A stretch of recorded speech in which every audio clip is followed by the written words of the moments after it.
خذ العفو وأمر بالعرف وأعرض عن الجاهلين وإما ينزغنك من الشيطان نزغ فاستعذ بالله إنه سميع عليم. بسم الله الرحمن الرحيم. Masalah jahiliyah. Masalah jahiliyah ketiga, menentang pemerintah.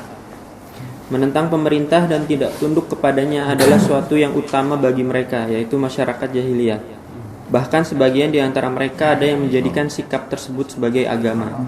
Maka Nabi SAW menentang mereka dalam masalah tersebut dan memerintahkan mereka untuk bersabar menghadapi kezaliman para penguasa dengan mendengar dan taat serta memberikan nasihat kepada mereka. Bahkan Nabi SAW bersikap keras dalam masalah ini, sehingga menjelaskan dan mengulang-ulang tentangnya. Bismillahirrahmanirrahim. Bismillahirrahmanirrahim. Tentang menentang pemerintah di sini ada dua hal di sini, menentang pemerintah atau tidak tunduk kepadanya. Pemerintah di sini pemerintah apa? Ya, pemerintah sah menurut Islam atau sah menurut aturan pemilu? Ini pemerintah kan masih mujmal ini. Maksudnya pemerintah di sini apa nih? Apakah pemerintah syar'i? Kan ada pemerintah syar'i, ada pemerintah non syar'i. Sekarang kita katakan apakah pemerintah yang ada di negeri sekarang ini, negeri kita ini, itu kita katakan ini syar'i secara dia adalah menerapkan syariat Islam? Bagus kalau bilangnya belum, berarti ada optimisme berarti kan. Kalau bilangnya enggak berarti kayaknya udah benar-benar pesimis. Iya, kita bilang belum. Insyaallah ya. Amin. Kita bilang belum ya. Baik. Ya memang belum. Dikatakan iya berarti ya antum masyaallah. Ya kan? Kita bilang belum ya. Belum sesuai dengan syariat Islam. Bahkan frame-nya dan sistemnya jelas-jelas adalah malah justru sebaliknya menentang syariat Islam. Zahirnya seperti itu. Dan kita katakan itu sejujurnya seperti itu. Cuma sekarang yang dipermasalahan di sini bukan masalah ini pemerintah sekuler atau ini pemerintah syar'i. Bukan itu masalahnya. Sekarang masalahnya manhaj kita dalam menyikapi pemerintah ini. Itu yang kita bahas. Ini kita tidak membahas ini pemerintah sah syar'i atau mau sah syar'i mau enggak, apa yang kita lakukan itu yang kita bahasakan. Karena itu udah menjadi urusan mereka dan nggak bisa kita ubah langsung begitu saja sekarang. Menentang pemerintah atau tidak tunduk kepadanya adalah suatu hal yang utama bagi masyarakat jahiliyah. Ini statement yang sahih. Nah sekarang coba misalnya di antara kita atau kita sendiri ya, ada keinginan hasrat untuk selalu menentang pemerintah. Dan selalu jika ada saja keputusan pemerintah, selalu saja kita mencari kesalahan mereka, maka ditakutkan kejahilian itu ada pada diri kita. Tanpa memandang pemerintah itu dia memakai sistem syar'i atau demokrasi. Tanpa memandang itulah. Kalau memang dari awal kita ada selalu keinginan untuk menentang atau tidak tunduk kepada apapun aturan itu selalu kita kritisi, maka berarti ada sesuatu nih di diri kita. Ada kesalahan sedikit bukan sedikit, ini vital kesalahannya di manhaj kita. Bahkan sebagian dari orang-orang jahiliyah ada yang menjadikan sikap tersebut sebagai tadayun perkara agama. Sehingga kalau melihat ada orang yang dia kok mau berusaha taat aja sama pemerintah, langsung dicap apa gitu kan. Kamu ini gini. Taib. Maka Nabi SAW menentang mereka untuk masalah seperti semacam ini dan memerintahkan mereka untuk ini nih, bersabar. Sampai kapan? Sampai kapan kita bersabar? Jangan tanya sampai kapan. Benar-benar sudah maksimal belum kita bersabar. Kemudian para sahabat juga pernah bertanya kepada Rasulullah, mata nasrullah? Kita semua bertanya kan? Taib, apakah di antara dari kita ada yang terus pengen demokrasi? Antum pengen terus kan? Demokrasi terus berjalan? Ini. Sejujurnya, pengen syariat Islam atau demokrasi? Pengen syariat Islam atau demokrasi? Alhamdulillah. Antum? Ya orang-orang masih waras. Ada di sini yang lebih menimbang pengen kayak demokrasi aja pakai.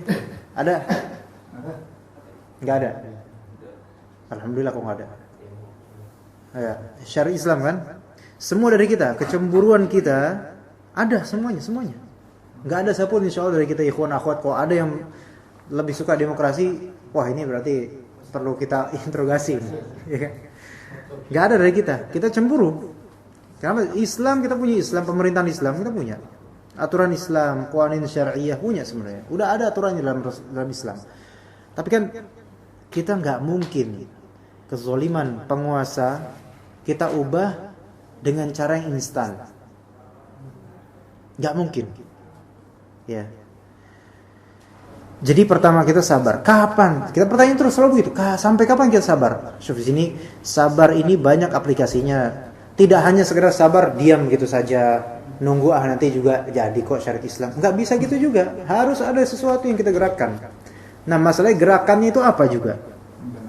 Nah, mendanai pemerintahan? Membenahi generasi muda. Membenahi pertama sendiri-sendiri, kemudian keluarga, generasi mudanya. Alhamdulillah. Itu ide. Pemerintah kan cerminan rakyatnya. Sahih. Iya. Pemerintah adalah cerminan rakyatnya. Cuma masalahnya kalau gubernurnya kafir, rakyatnya gimana? Ya itu berarti perlu dibenahi rakyatnya. Sahih. Pemerintah cerminan rakyat, sahih itu bersahih. Cuma kalimat ini tidak mutlak secara ditafsirkan berarti jika pemerintah begitu pasti rakyatnya keseluruhannya atau mayoritasnya begitu, belum tentu. Kita bilang gubernur Jakarta kafir, sahih itu. Berarti rakyatnya perlu diperbaiki. Itu sahih. Semua rakyat, bahkan Saudi rakyat perlu diperbaiki, semua rakyat. Pemerintah gubernur Jakarta kafir. Apakah kemudian kita hukumi berarti cerminan rakyatnya kafir semuanya? Enggak juga bisa kayak gitu. Tetapi benar, selalu ada harus diperbaiki dimanapun seluruh Indonesia ini. Nah, perbaikannya itu tentu tidak bisa instan, melainkan benar-benar membutuhkan waktu yang lama. Ketika hal-hal semacam ini itu mereka membangunnya tidak 1 tahun 2 tahun, melainkan berpuluh-puluh tahun, maka begitu juga kita membalasnya tidak hanya 1 tahun 2 tahun, melainkan lama waktunya. Dan itu membutuhkan kesabaran. Makanya sabar itu tidak hanya diam, nunggu aja nanti ya. Tapi gimana caranya? Di antara bentuk bersabar mungkin kita bekerja di sini mengajarkan kepada murid-murid ilmu dunia dan juga ilmu agama akhlakul karimah, itu salah satu cara. Ya. Jadi banyak caranya menghadapi kezaliman para penguasa. Secara zat demokrasi zulm bukan? Ada yang bilang bukan zulm? Ana enggak mengajak demo ya. Ana mengajak kita menilai sistem selain sistem syar'i itu zalim bukan? Jangan enggak mengajak antum terpantik mau zalim bukan? Bilang aja, pede aja bilang zalim atau bukan? Nah, demokrasi itu mungkin biar kita sepakat memahaminya. Baik. Demokrasi itu syar'i bukan? Enggak, pemahaman demokrasi itu apa? Demokrasi Kan bisa jadi aja nanti demokrasi adalah bagian dari syar'i juga sebenarnya. Oh iya, oke. Demokrasi adalah sistem yang lebih berpijak pada kesepakatan manusia tanpa adanya unsur nas sama sekali. Nah itu kan. Tapi itu syar'i atau bukan? Secara dari segi syar'i, tinjauan syar'i. Bukan syar'i. Walaupun tinjauan tradisi itu sesuatu yang lumrah. Syura'nya manusia gitu loh. Tetapi syura'nya manusia akan menimbulkan banyaknya ikhtilaf, perpecahan, perbedaan, dan itu yang terjadi sekarang. Tapi kita bilang berarti kalau hanya nalar manusia yang diandalkan itu zulm atau bukan? Sebagaimana di surat Al-Maidah juga, waman lam yahkum bima anzalallah, imma dia zalim, imma dia fasik, imma dia kafir. Tapi apakah kita menghukumi kemudian pemerintahan kita kafir? Sebagaimana orang-orang yang pro teroris itu mereka mengkafirkan begitu saja? Enggak juga. Tapi secara zat sistem ini bukan sistem yang adil dari segi syar'i. Sahih atau enggak? Baik. Itu jelas. Nah sekarang permasalahannya kita sabar menghadapi kezaliman kekuasaan ini. Dan sabarnya itu dengan mendengar dan taat serta memberi nasihat kepada mereka dalam hal yang ma'ruf.